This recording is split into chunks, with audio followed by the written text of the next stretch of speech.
بسم اللہ الرحمن الرحیم۔ سامعین مکرم، آج ہم جس موضوع پر بات کر رہے ہیں، آج کا جو ہمارا ٹاپک ہے، آج کا جو ہمارا عنوان ہے وہ اس موضوع پر ہے کہ مرحوم والدین کو عیسیٰ علیہ ثواب کرنے کا طریقہ کیا ہے۔ بعض اوقات لوگ قبر تک پہنچ جاتے ہیں، کیا اگر قبر سے دور کھڑے ہو کر عیسیٰ علیہ ثواب کیا جائے تو وہاں پہنچ جاتا ہے کہ نہیں؟ آج اس بارے ہم آپ کو آگاہ کرنے جا رہے ہیں، آج ہم آپ کو بتانے جا رہے ہیں۔ انشاءاللہ العزیز اگر آپ سنیں گے تو اس کا آپ کو بہت بڑا فائدہ ہوگا۔ اور دیکھیں، سب سے پہلی بات تو یہ ہے کہ جب والدین کو عیسیٰ علیہ ثواب کیا جاتا ہے، وہ قرآن پاک کی صورت کے اندر ہو یا تام کی صورت کے اندر ہو، تو یقیناً اس میں یاد رکھیں کہ سب سے پہلے جو بات ہے وہ انسان کی نیت جو ہے وہ پختہ ہونی چاہیے۔ اصل ہوتی ہے نیت۔ اب نیت ایسی ہو کہ آپ والدین کو عیسیٰ علیہ ثواب کر رہے ہیں، وہ چاہے آپ وہاں اپنے گھر میں کر رہے ہیں، چاہے آپ کسی جگہ پر بھی بیٹھ کر عیسیٰ علیہ ثواب کر رہے ہیں، تو یقیناً وہ مرنے والے کو اس کا ثواب ضرور پہنچے گا۔ تو عیسیٰ علیہ ثواب جب کرتے ہیں تو اس میں یہ ہے کہ آپ جب سورۃ فاتحہ پڑھتے ہیں یا سورۃ اخلاص پڑھتے ہیں اور یہ سورۃ یاسین پڑھتے ہیں، سورۃ رحمان پڑھتے ہیں، یہ پڑھ کر اپنے والدین کو عیسیٰ علیہ ثواب کرتے ہیں تو یقیناً مرنے والے کو اس کا ثواب ضرور پہنچتا ہے۔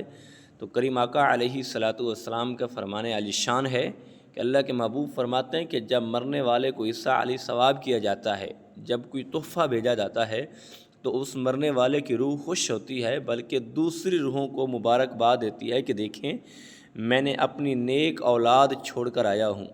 میں اپنے اچھے دوست رشتہ دار چھوڑ کر آیا ہوں،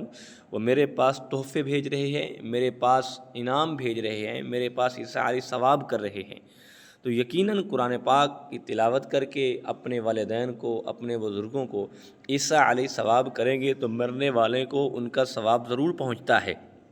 اپنے مرنے والوں کو، فوت شدہ کو بھولنا نہیں چاہیے۔ اللہ کے محبوب علیہ الصلاۃ والسلام نے فرمایا کہ جب تمہارا کوئی فوت ہو جاتا ہے،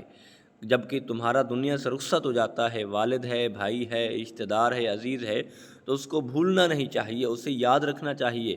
تو صحابہ کرام علیہم رضوان اجمعین نے عرض کی کہ آقا جو دنیا سے چلا جاتا ہے اسے یاد کرنے کا طریقہ کیا ہے، کیسے یاد کیا جاتا ہے؟ تو اللہ کے محبوب علیہ الصلاۃ والسلام فرماتے ہیں کہ تم اس کے لیے عیسیٰ علیہ ثواب کرو، تم اسے یاد کرو، بھلانا نہیں چاہیے۔ قرآن پاک عیسیٰ علیہ ثواب کرو، سورۃ رحمان پڑھو، سورۃ یاسین پڑھو، اور دیگر جو صورتیں ہیں ذکر و اذکار کر کے اس کو یاد کر کے تحفے بھیجا کریں۔ اور کریم آقا علیہ الصلاۃ والسلام نے فرمایا اسے یاد کرنے کا مقصد یہی ہے، اور یاد اسی طریقے سے کیا جاتا ہے تاکہ اسے عیسیٰ علیہ ثواب کیا جائے اور وہ یاد رہتا ہے، اور یقیناً اس کی روح خوش ہوتی ہے مرنے والے کی۔ اور یہ نہیں ہے کہ آپ اس کو عیسیٰ علیہ ثواب نہیں کریں گے، تو یہ اس کو عیسیٰ علیہ ثواب کرنا چاہیے۔ اللہ کے محبوب فرماتے ہیں جب کسی اپنے مرحوم کو عیسیٰ علیہ ثواب کرتے ہو، قرآن پاک پڑھ کے عیسیٰ علیہ ثواب کرتے ہو، ذکر و اذکار کر کے عیسیٰ علیہ ثواب کرتے ہو، یا تام کے اوپر عیسیٰ علیہ قرآن پاک کی تلاوت کر کے عیسیٰ علیہ ثواب کرتے ہو، تو یقیناً مرنے والے کے پاس ضرور پہنچتی ہے، بلکہ اس کی روح جو ہے وہ خوش ہوتی ہے، اس کی روح خوش ہوتی ہے کہ دیکھیں میری نیک اولاد ہے، میرے لیے عیسیٰ علیہ السلام میرے لیے تحفے بھیج رہے ہیں، مجھے یاد کر رہے ہیں، مجھے انہوں نے بھلایا نہیں ہے، مجھے انہوں نے چھوڑ نہیں دیا، اب تک بھی انہوں نے مجھے یاد رکھا ہوا ہے۔ تو ہمیں والدین کے لیے عیسیٰ علیہ ثواب کرنا چاہیے، والدین کی قبر پہ جا کے عیسیٰ علیہ ثواب کریں، قرآن پاک کی تلاوت کریں، ذکر و اذکار کریں۔ اللہ پاک جن کے والدین زندہ ہیں انہیں عمر خضری عطا فرمائے، جن کے دنیا سے رخصت ہوئے اللہ ان کی بخشش فرمائے۔